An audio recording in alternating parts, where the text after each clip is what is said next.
Hello there folks, my name is Spunks and welcome back to another episode of Box Office Chat. This is the show where I break down the top 5 domestic box office results, see where each movie landed, and see how each movie did, so let's get started. But before we get started, I should let you all know that I'm a little under the weather recording this, so if I sound a bit iffy, that is why. So with that out of the way, now let's officially get started. Number 5 was Elio, making $4 million this weekend, bringing its domestic total to $63 million and its worldwide total to $117 million.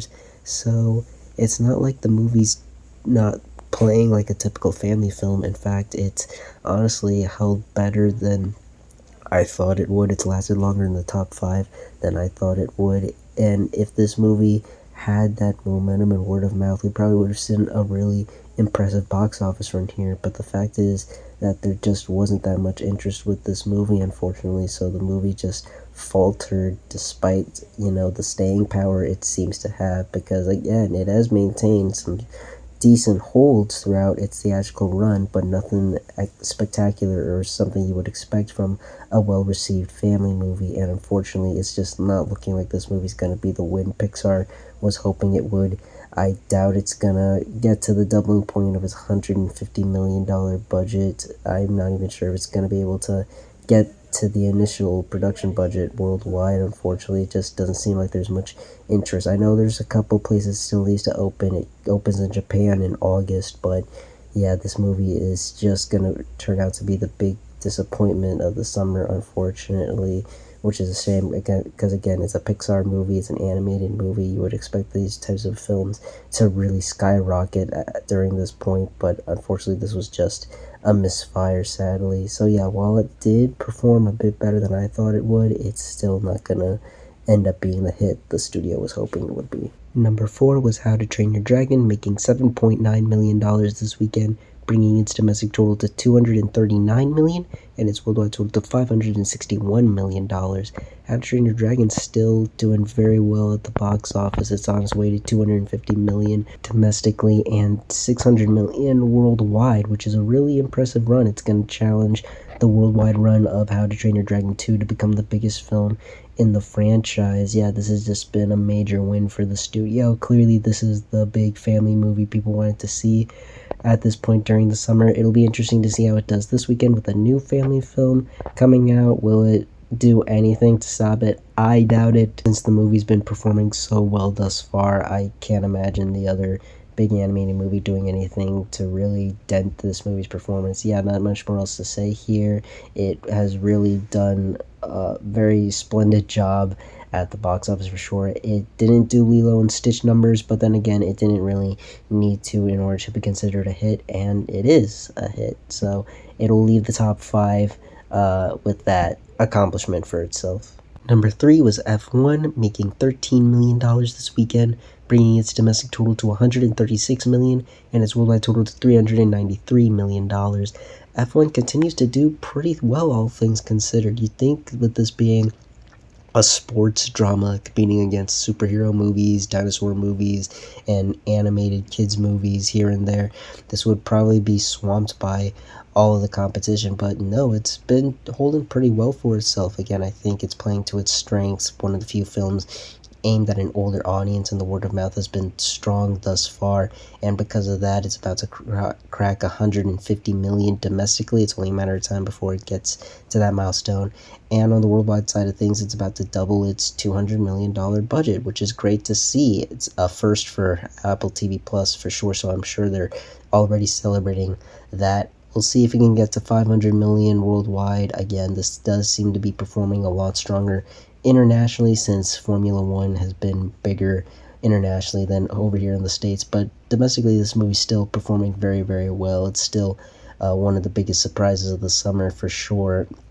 I didn't see this movie reaching these heights in its 3rd weekend alone, so the fact that it's already here is quite astonishing, to say the least. Yeah, all in all, a really solid performance for F1. We'll see how much further this movie can go. Number 2 was Jurassic World Rebirth, making $40 million this weekend, bringing its domestic total to $232 million and its worldwide total to $532 million.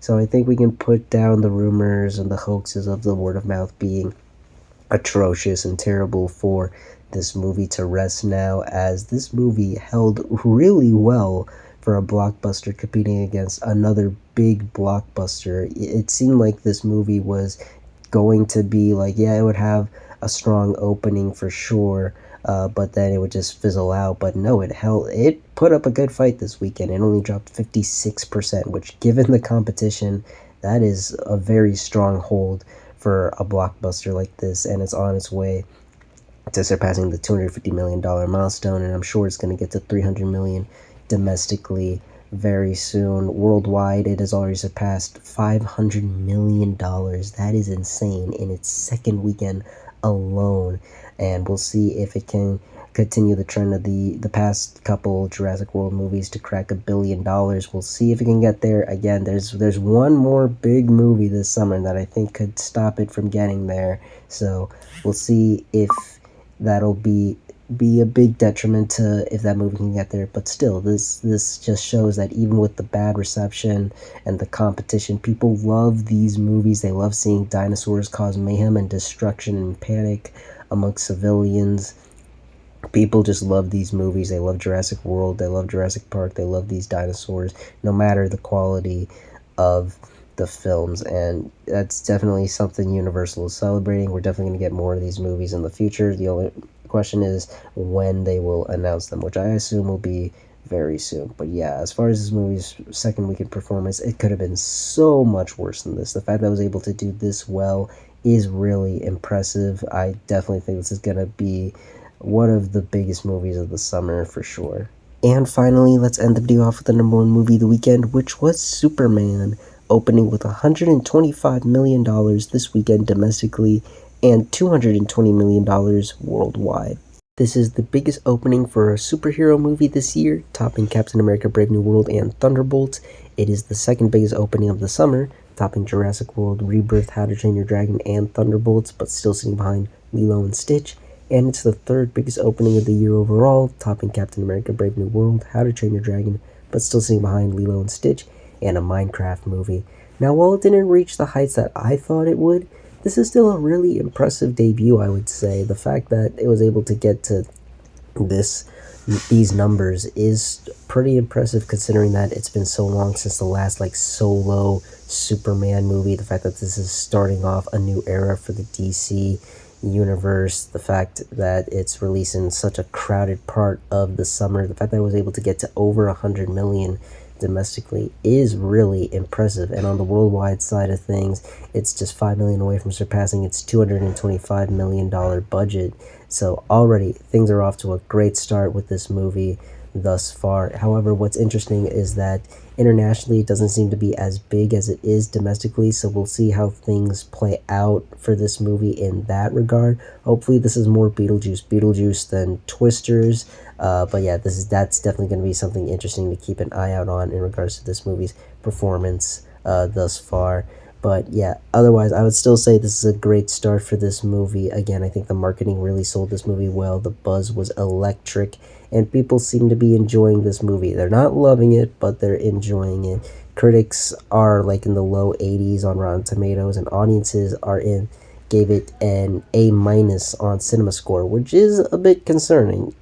Definitely. But compared to some other DC movies, it's actually on par with some of the catalog there. It's on par with, believe it or not, Man of Steel and The Batman, but as far as this year goes, it puts us on par with Thunderbolts and Mission Impossible: The Final Reckoning as well. So that's definitely interesting. Again, people are liking it, but they're not loving it, so we're gonna see how this affects the word of mouth and the legs on this movie. Although, to be fair, Jurassic World got a much worse cinema score, and look how that movie's turning out.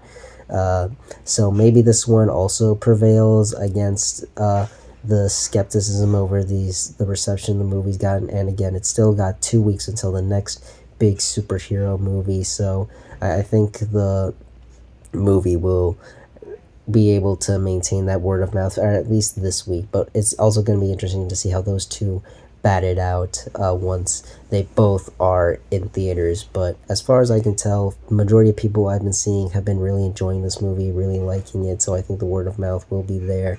And again, it's already made pretty much all of its budget back thus far, and I'm sure it's going to continue to do that as we play out throughout the rest of the summer. Yeah, not much more else to say here. I think this is a pretty solid debut for Superman. And those were your top 5 domestic box office results for this weekend, but we're not quite done yet as we've got another week ahead of us and new movies hitting theaters.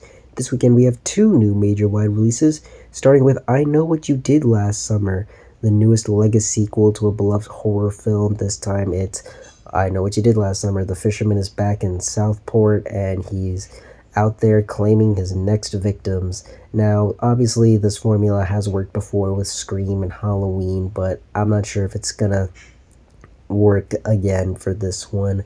I haven't seen a big marketing push for it. It's not like I haven't gotten the trailer or anything, and I haven't seen stuff for it, but it hasn't been as big as some of those other horror movies I've mentioned, or even some of the horror movies that have come out this year. So that's definitely concerning, and I don't see the buzz or the hype. It mostly seems from like the diehard I Know What You Did Last Summer fans, but outside of that, I just don't see a lot of people talking about this movie. But I don't think it's gonna be a total disaster. I don't think it'll be another Megan 2 or anything, because again, I think the fan base is big enough to generate like a solid opening here, and I'm sure there's going to be some those horror fans who are curious to see how they bring this franchise back into this day and age. But again, the buzz isn't really strong here. The marketing hasn't been that great either. They've recently started to ramp it up with like having the fishermen out and about at certain places, but that's the most I've seen as far as other than like commercials and stuff. So yeah, gonna be interesting to see where this movie lands. And then there's Smurfs. That's right, the Smurfs are back with a new reboot. This time Rihanna is Smurfette, and she leads a group of Smurfs to rescue Papa Smurf, who was kidnapped by Gargamel's brother, Rosamel Shore, in hopes of saving him. Now, there are ways this movie can succeed, and there's ways the movie can totally flop. The ways it can succeed is because the Smurfs are pretty popular, especially internationally. Even that last Smurfs movie, The Lost Village, made a decent amount of money internationally. It honestly made up for the really disappointing numbers domestically. So there's that. It's the first big family movie since Elio. It's the only animated movie this summer. It's received a big marketing push from what I've seen. I've been seeing ads for this all over the place. They are really pushing this movie. The downside, though, is that I don't know many people who are really looking forward to this movie. The trailers have not received the best reception from people. People do not seem excited for this thing at all. And to make matters worse, it's only got 2 more weeks until the next big animated movie, Bad Guys 2, and I think that's going to steal a lot of this movie's thunder. So yeah, this is gonna be interesting to see where it goes from here. It could overperform, you never know, but I also have a feeling it's not gonna bring it this weekend. But we'll see how well this movie truly does, as well as the rest of the movies that land in the top 5 on the next Box Office Chat. And that's going to do it for this week's episode of Box Office Chat. What did you all think of the results? Were you satisfied? Unsatisfied? Comment down below and let me know. If you like this video, hit the like button. If you like this channel, hit the subscribe button. Follow me on all the social media links right there. And until next time, everyone, stay sharp.